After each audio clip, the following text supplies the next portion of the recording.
नमस्कार बच्चों। आज हम जो चर्चा कर रहे हैं वो यूनिट फर्स्ट जो कक्षा 12वीं की है उसमें हम sexual reproduction in flowering plants वाला जो सेकंड चैप्टर है उसके बारे में चर्चा कर रहे हैं, या पुष्पीय पादपों में लैंगिक जनन।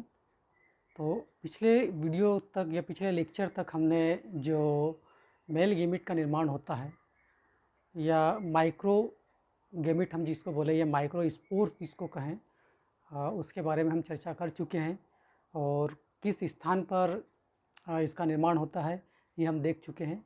आज हम जो चर्चा करने वाले हैं वो मेगा स्पोर्स के बारे में बात करने वाले हैं, या जिसको हम मादा युग्मक या फीमेल गेमिट कहते हैं, उसके बारे में आज हम बात करेंगे। तो मादा युग्मक या फीमेल गेमिट का जो निर्माण होता है वो पुष्प के मादा जनन संरचना जो होगी उसके अंतर्गत होता है, और उस मादा जनन संरचना को कार्पल कहा जाता है या स्त्री केसर उसको कहते हैं। हिंदी में उसको हम स्त्री केसर कहेंगे या फिर उसको कार्पल कहा जाता है। तो इस प्रकार से यदि हम डायग्राम को देखें हम, तो एक छोटा सा डायग्राम हम बनाते हैं थोड़ा सा रिवाइज करने के लिए। तो इस प्रकार से संरचना हमारे द्वारा पिछले जो लेक्चर है उसमें आपको बताई थी। तो ये तो होता है इसका थैलेमस या रिसेप्टिकल जिसको बोला जाता है, जिसके जो कि पुष्प के जो दूसरे चक्र होंगे वो इस पर उपस्थित होते हैं।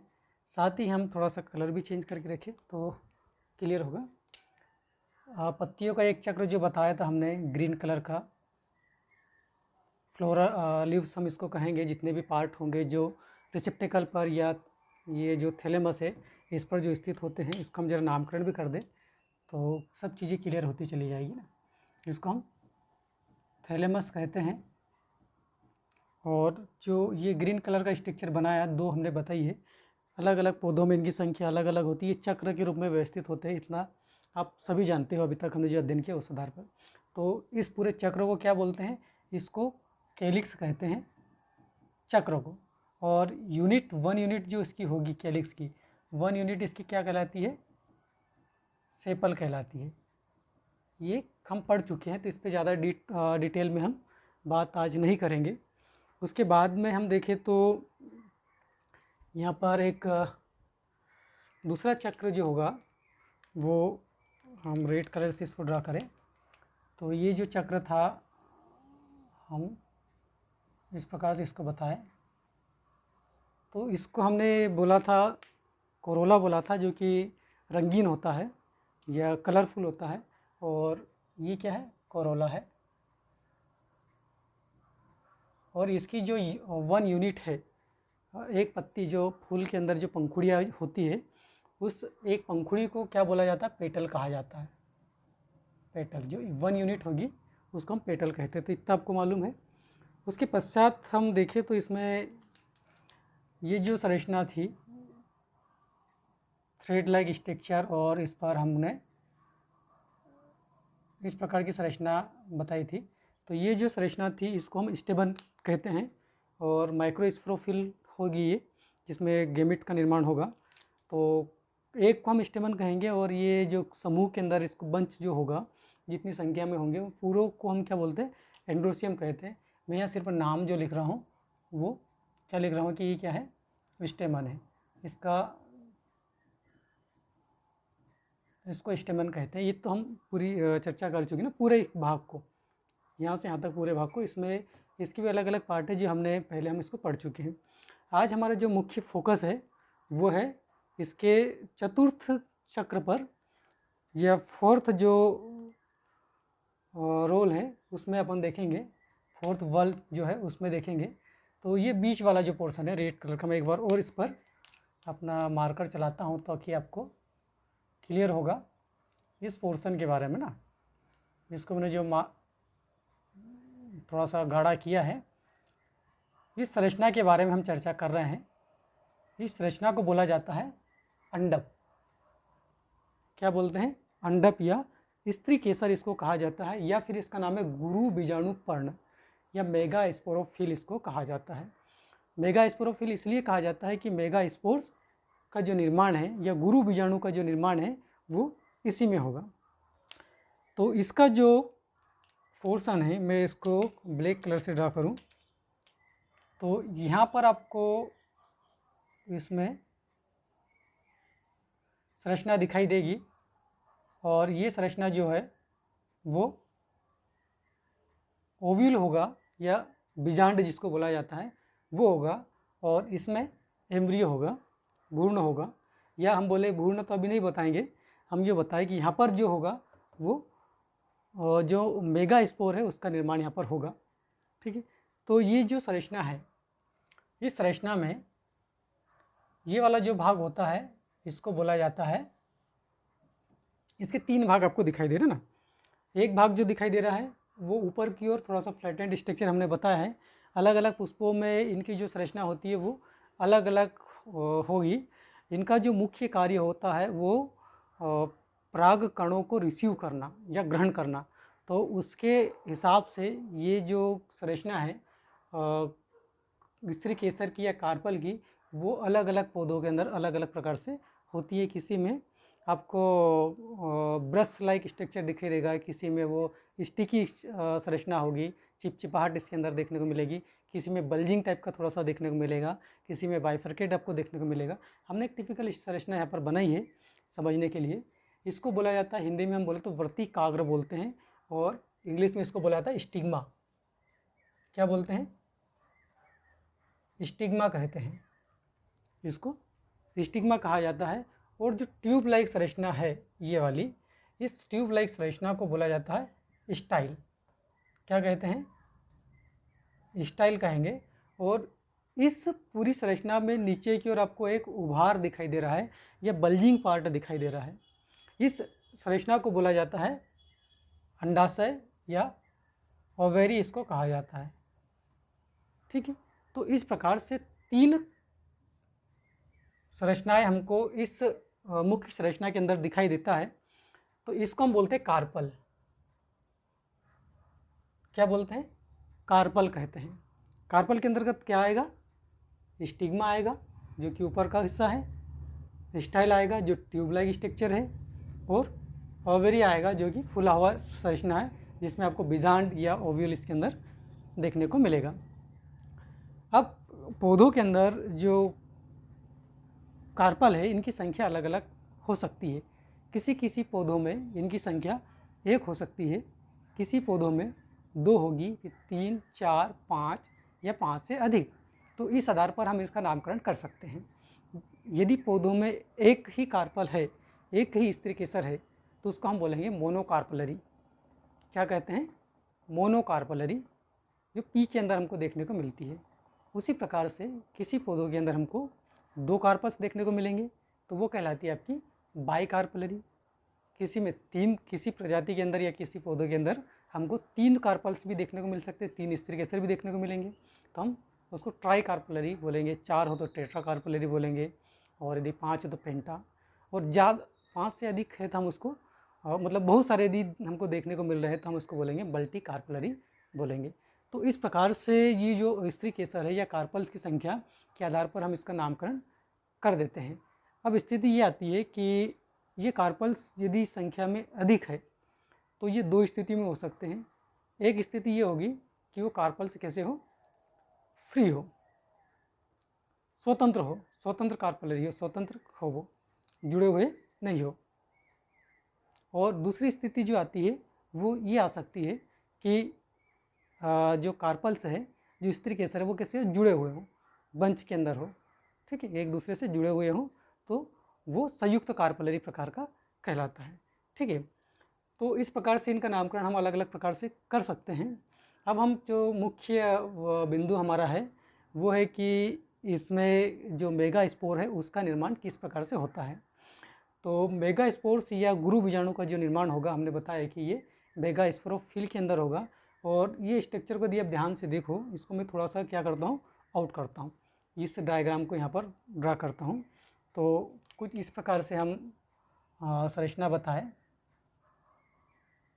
ये आपका स्टाइल वाला पोर्शन है, और ये वाली जो संरचना है ये ओवरी वाला पोर्शन हम ये ड्रा कर रहे हैं, और इससे जो लगा हुआ पोर्शन होगा अंदर का, इस पोर्शन को हम बोलते हैं बीजांड या ओव्यूल बोलते हैं। तो इसको हम थोड़े से अलग कलर से इसको ड्रा करें। चलो हम इसको एक काम करते हैं, ब्लू कलर से इसको लेते हैं। तो ये जो संरचना है,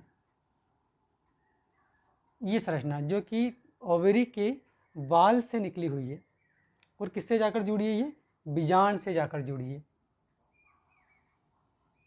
किससे जाकर जुड़ी है, बीजांड से जाकर जुड़ी हुई है। तो ये जो स्टाक होगा, ये स्टाक और इसके बीच का जो संबंध है वो बोलेंगे प्लेसेंटा है। ये क्या होता है, प्लेसेंटा होता है, जो कि ओवरी के बाल से आपका बीजांड यहाँ पर जुड़ा हुआ है, और इस स्टाक को फिनिकल कहा जाता है। वो हम आगे डीप में चर्चा करेंगे ना। तो इस प्रकार से जो स्ट्रक्चर होगा, और यहाँ पर जो भ्रूणकोश होगा, एम्ब्रियो से कि ये बनेगा, और इसमें फिर एम्ब्रियो का डेवलपमेंट होगा, और साथ ही साथ में उसके पहले यहाँ पर जो गुरु बीजाणु है उसका निर्माण भी होगा। तो जो गुरु बीजाणु जनन की प्रोसेस है, हम बोले कि फाइन डालें हम इसमें, तो ये वाला जो पोर्शन है यहाँ पर क्या प्लेसेंटा वाली स्थिति है ना, ये क्या है, प्लेसेंटा है। तो यहाँ के जो ऊतक होंगे, इस रीजन के जो ऊतक होंगे यहाँ के, ये टिश्यूज़ क्या कहलाएंगे, प्लेसेंटल टिश्यूज़ कहलाएंगे ना। क्या कहलाएंगे, प्लेसेंटल टिश्यूज़। तो प्लेसेंटल टिश्यूज़ ही आगे बढ़ के क्या बनाएंगे, इस ओव्यूल का फॉर्मेशन करेंगे। प्लेसेंटल टिश्यू ही क्या करेंगे, इस ओव्यूल का फॉर्मेशन करेंगे। और इसके बाद, इसके फॉर्मेशन के बाद में जो ओव्यूल का फॉर्मेशन होगा, उसके बाद में इसकी जो कुछ कोशिकाएं होगी वो रूपांतरित होकर या अपने आप को मॉडिफाई या परिवर्तित करके विकसित होकर मेगास्पोर्स बनाने के लिए कार्य करेगी। वो सक्रिय रूप से मेगास्पोर्स या गुरु बीजाणु या फिर मादा युग्मक का निर्माण करेगी। तो हम देखते हैं कि किस प्रकार से जो ओव्यूल है, बीजांड है, उसका निर्माण होता है। उसके बाद हम आगे चर्चा करें। तो मैं थोड़ा सा इसको रब कर देता हूँ। बाकी संरचनाओं को चूँकि हम इसको पढ़ चुके हैं तो हमको ज़्यादा इस पर ध्यान नहीं देना है। अभी जो मुख्य बिंदु है उसी पर हम आते हैं। तो जो प्लेसेंटल टिश्यूज़ हैं वो क्या करेंगे, उभार के रूप में वृद्धि करेंगे। जैसा ये संरचना है आपकी, या जो हमने ये वाली बताई, हमको यहाँ इसको इस प्रकार से लेके आते हैं। ये जो संरचना है और यहाँ पर जो ऊतक है, ये क्या है, प्लेसेंटल टिश्यू से ये क्या करेंगे, वृद्धि करेंगे। और मतलब ये बल्जिंग ऊपर की ओर वृद्धि करेंगे, संरचना उभार बनाएंगे। तो किस प्रकार से उभार बनेगा, वो कुछ इस प्रकार से संरचना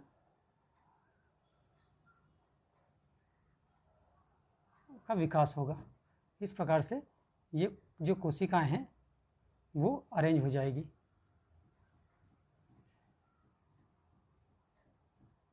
इस प्रकार से कोशिकाएं विकसित होगी। तो ये जो प्लेसेंटल टिश्यूज़ हैं वो क्या कर रहे हैं, वृद्धि कर रहे हैं। तो ऊपर की ओर की जो सेल्स होगी वो क्या कहलाएगी, आपकी एपिडर्मिस कहलाएगी। ये वाली जो तो क्या कहलाएगी, एपिडर्मिस। और नीचे वाली कोशिकाएं क्या कहलाएगी, इसकी हाइपोडर्मिस। हाइपो मतलब क्या होता है, बेनीथ या नीचे। अब इसके साथ साथ में जो उभार है, इसके साथ साथ में ये कैसा करेगा, आगे ये बढ़ेगा। तो मैं बाकी सेल से नहीं बनाऊंगा। बाकी इसके साथ में भी दो जो उभार है वो साथ साथ चलेंगे। किस प्रकार से, ये आपकी संरचना है। तो इस प्रकार से संरचना बनेगी।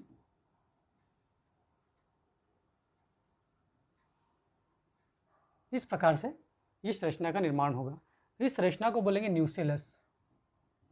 क्या बोलेंगे, न्यूसेलस बोलेंगे। ये आगे वृद्धि करके इस प्रकार से संरचना बनाएगा। इसी के साथ में ये क्या होगा, और इसका जो वृद्धि होगा, जो विकास होगा, वो कुछ इस प्रकार से होना चालू हो जाएगा। थोड़ा दूर हम बनाएं। तो ये कुछ इस प्रकार से विकास करेगी।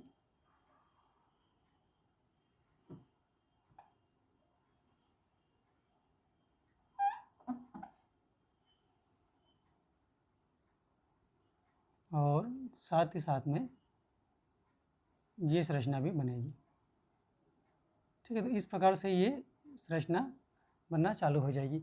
ये जो संरचना है इसको बोला जाता है इंटेग्यूमेंट। इसको थोड़ा हम पास बनाएं।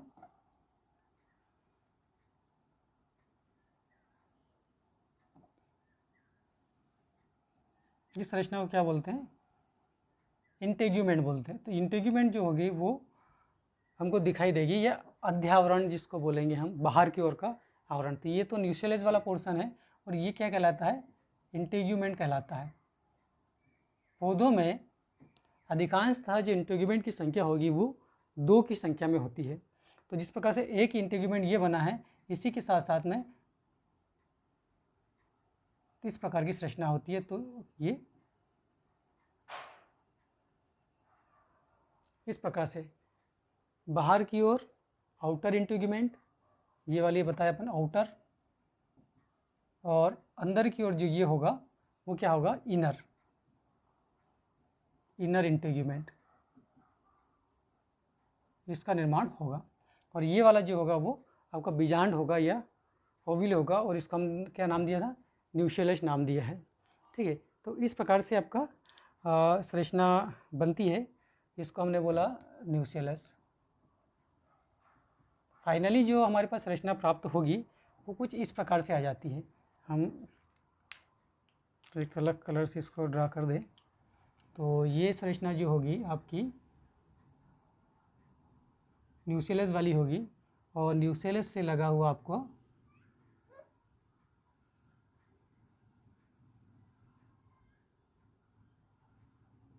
ये जो न्यूक्लियस है उसको कवर करके रखती है संरचना, ही ना।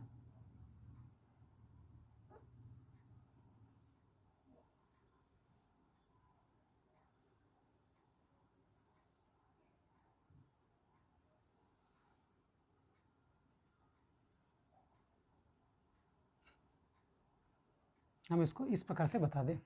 तो आउटर इंटेग्यूमेंट और इनर इंटेग्यूमेंट हम इसको थोड़ा और बड़ा कर दें, क्योंकि ये संरचना जो है वो थोड़ी सी आगे आकर एक संरचना का और निर्माण करती है जिसको हम बोलते हैं माइक्रोफाइल।